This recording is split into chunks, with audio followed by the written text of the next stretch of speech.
Our true self has never gone anywhere. It is our purpose as human beings to live from this state of stealth, to live in the flow of our truth. For some of us, this happens instinctively, for others instantaneously upon realization, and for others still, it emerges gradually and develops over time. Our true self, though, has always been and will forever be with us and a part of us. It is the center of our being, the very core of our existence. Perhaps you recall having a surreal out-of-body experience where you were acutely aware of everything going on within and around you. This is a time when you were in a state of awareness of the true self and witness to your body, mind, and emotions. When we were born as the pure awareness, our true self, within our bodies, and our raw self, our instincts, innate personality, temperament, and reactions to life situations, built into our bodies. We were not born with thought patterns or beliefs or any identification with our body as being us. While we had awareness of physical sensations and responded to them, we did not identify with them. The identification comes as we grow. Someone, most likely a parent, gives us a name. We learn to identify with the named body we are in and treat it as who we are. Our body, while constantly changing, is called the same name repeatedly, so our identification with our name as me is reinforced. The problem here is that although we do indeed have a body, our spirit is the center of our being. Our body is not who we are. Our body is a constantly changing organism in perpetual flux. It morphs and shifts around our spirit throughout our lives. Our body replaces every cell every 7 years, yet our inner awareness remains the same. It is the silent watcher beneath the surface of our body, noticing not only the changes in our body, but also the changes in the world and environment. Not only do we learn to identify with our body, but we soon learn to identify with our conditioned egoic minds, emotional states and thoughts as us. We learn we are what we are thinking or feeling, when in essence, the thinking and feeling is happening within our state of awareness. Our true self is aware of the perceptions and emotions coming and going. In fact, our emotions, like the cells in our bodies, are forever changing, and our beliefs have the potential to change as well, if we want to change them or if life shows us another way.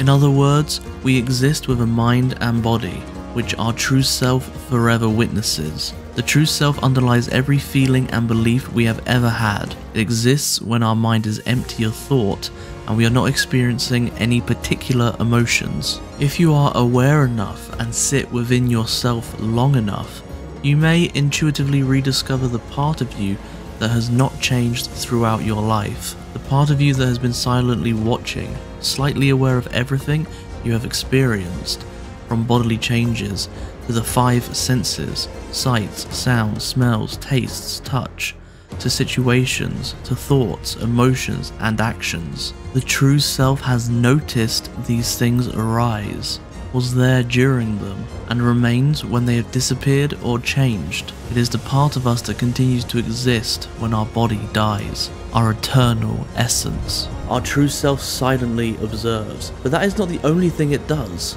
The true self gently motivates us to live from its perspective, one of peace and love. It softly urges us to wake up to it and act from that part of ourselves, to change how we perceive things, and to bring our view of the world more clearly in alignment with it. It summons us to live from it and not solely from the conditioned egoic mind. This inner essence runs throughout all of us in the same way.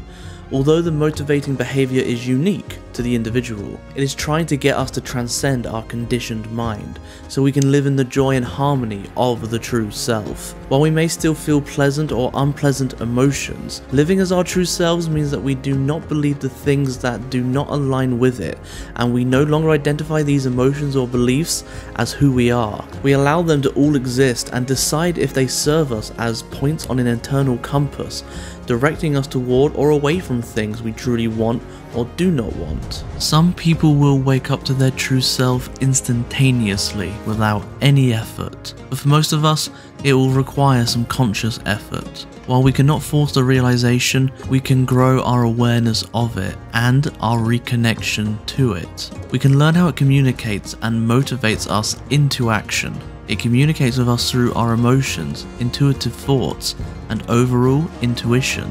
We can gain deeper connection to our true self by growing our awareness of our raw self and our conditioned egoic mind. This means understanding our innate responses and also our beliefs and emotional responses, as well as understanding the behavioral habits we have developed and the motivations for using them.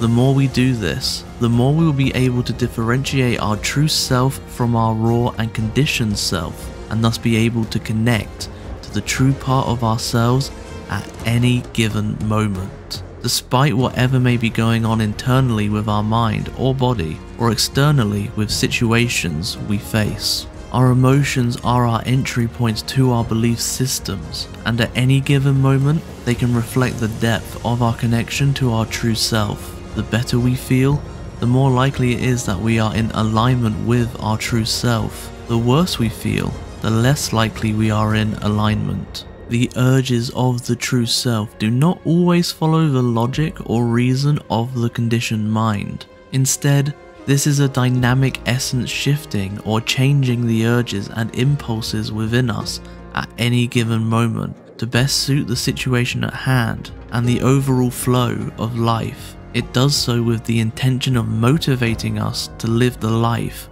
we truly want. Before we can understand how the true self communicates to us, it is important to better understand what constitutes the true self. The true self is pure awareness or energy combined with wisdom. The energy is part of and connected to all that is in the eternity of existence. It is composed of pure love, not the romantic type, but rather a deep inner state of connection and openness with all that is. This means that the true self abides beyond the world of opposites. It is always in a state of loving everything and everyone as if they were an extension of us, because they are. The true self always exists in this moment. It is not present in the past or the future, but in the eternal now, which is the very moment in time we are engaged with. It is continuously allowing and accepting of everything. It does not need to be changed, improved, or bettered to be content or at peace. It is also self-loving, self-compassionate, and self-accepting, and extends these sentiments to all others. Our true self is wise beyond belief. It knows us better than our own mind knows us. It is aware of the true nature of reality. It is also aware of our deepest wants and desires, and knows everything needed to make them happen. Its perspective on life or situations is often different from the perspective of our conditioned mind. Its perspective will often make us experience a sense of peace or acceptance about what is occurring, and it could even motivate us to take inspired, aligned action to change what is occurring. It has a unique balance of knowing when inaction or action is required for the most desired outcomes. It approaches situations through love, whether of self or others. It also communicates in an encouraging way and knows that everything is a constantly evolving process. Nothing is ever stuck or stagnant. It is willing to experience any emotional discomforts so that they do not get in the way of it expressing its gentle pull toward our truest wants. Our true self knows the answers to our questions and can provide them when they are most apt and useful for us. It communicates this information through emotions,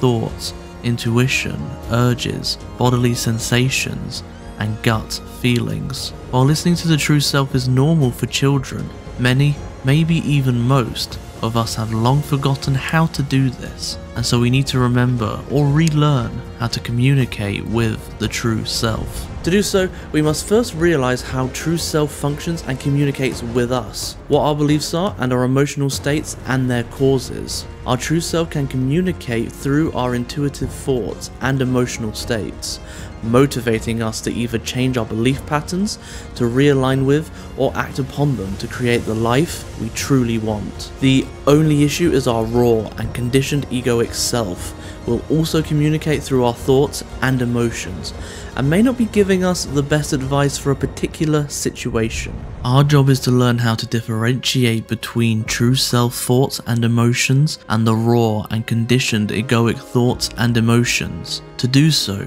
we must first understand what causes emotions and how beliefs that differ from or conflict with our true self are created in our minds.